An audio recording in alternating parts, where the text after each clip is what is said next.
Let's read a completely healthy and base take from Vice publication, very prestigious, progressive publication.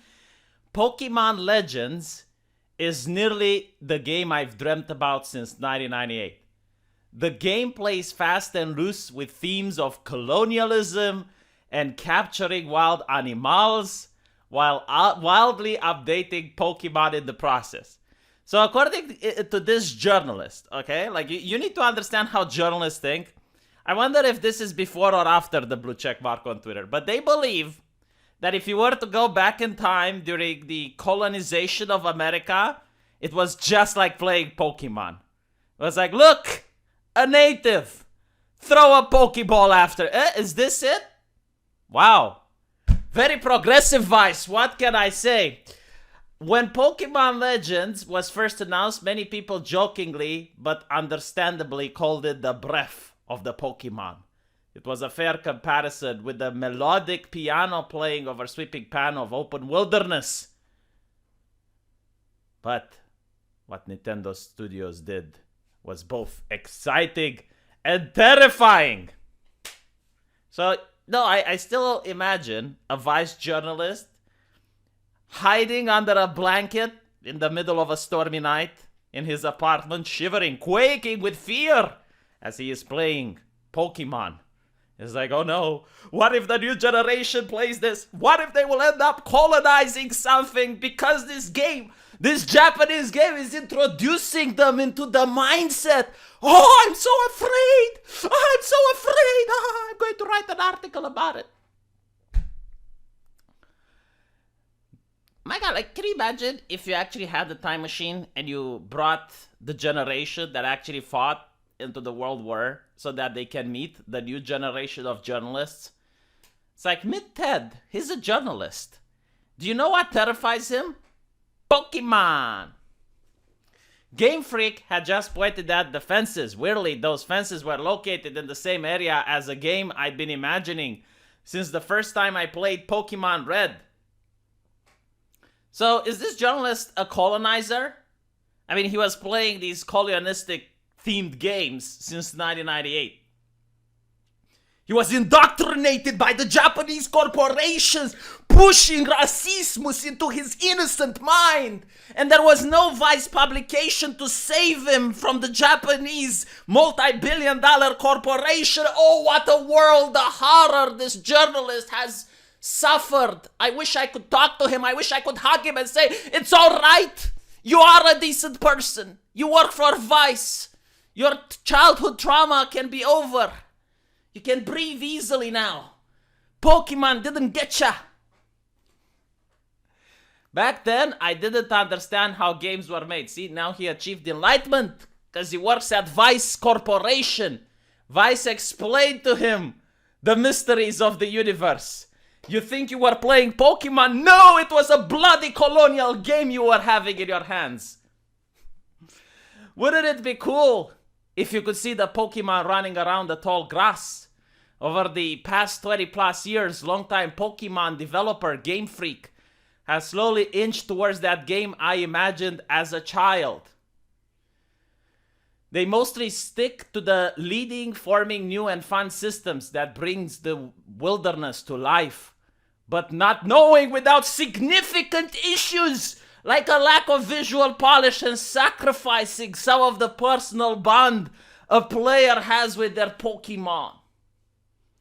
The opening conceit of the Pokemon games often includes some warning of how dangerously it is to go into the tall grass without a partner. To be honest, if the Pokemon universe was real, it would be dangerous to leave a city, period. I mean, those little critters can electrocute, shoot bullets, shoot fireballs. The fact that you would even allow children out of the cities is just mind-blowing. But okay.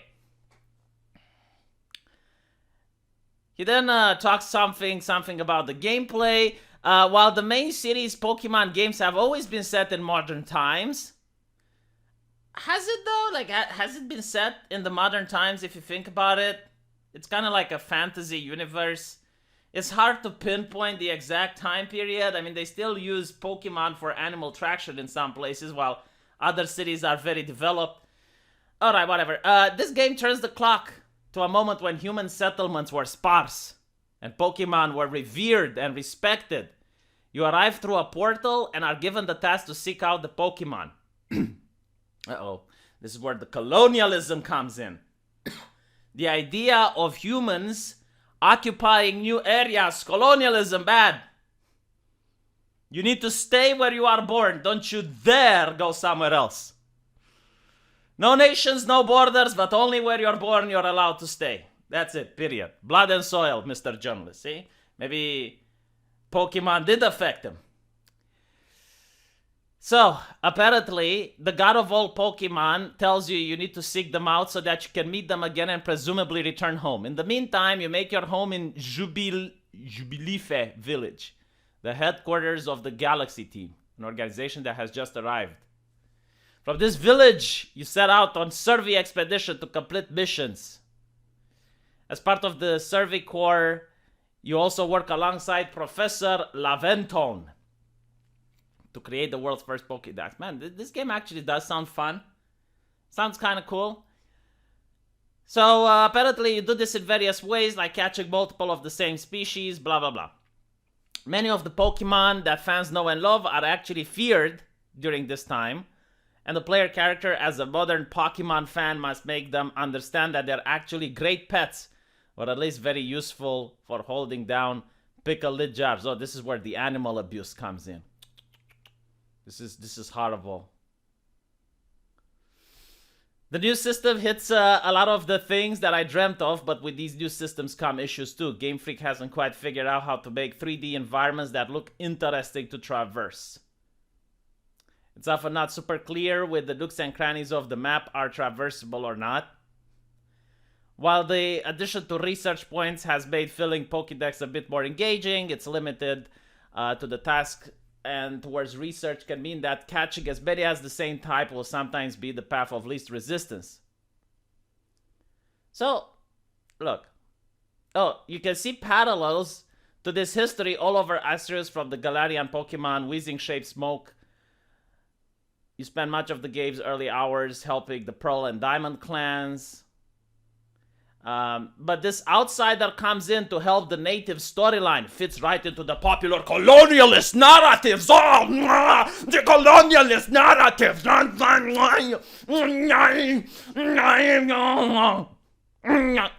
This is actually how I imagine journalists writing articles. They always do the nyai in my imagination. Like, I imagine them typing, and then angry typing intensifies, and they go like click-clack on the keyboard as they're foaming at the mouth. And their face is turning red, and there's like a vein of blood pumping down their throat, like colonial narratives and Pokemon.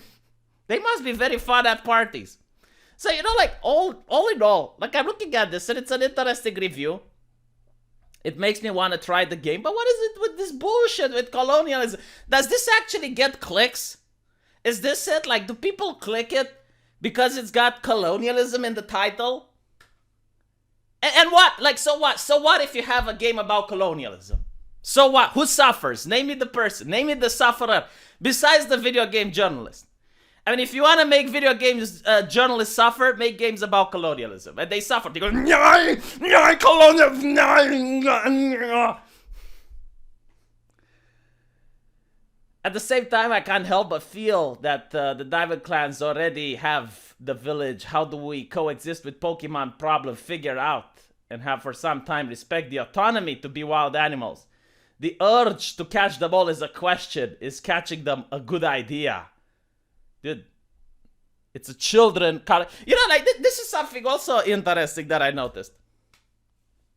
If you complain about the new Thundercats Go, the enlightened video game journalist will say it's a children cartoon, you bigot. Ha ha ha ha. Why do you complain? It's a children cartoon. But when they complain about Pokemon, it's an enlightened complaint. It's realistic concerns about the future of our society. My God, this is funny. Reading video game journalist work in 2022, it is absolutely hilarious. But again, like, this article isn't bad. It makes me actually want to check out the game. But the thing with the colonialism makes me question the sanity of the game journalist. Like, I think he needs medication. I think a university professor has touched him. Not physically, but his mind. Has been touched, tainted by the academia, and he needs a little bit of time off to reintegrate into normal society. What type of person plays Pokemon, and the first thing he thinks of is colonialism? Honest to God. Like, besides the fact that you're a grown-ass man playing Pokemon, I mean, that is, in itself, is laughable. But, like, everyone has their quirks, everyone likes things. Like, okay, fine, I'm willing to overlook that. I'm not that kind of a bigot. But still, let me know what you guys think, and I'll see you in the comment section. Take care.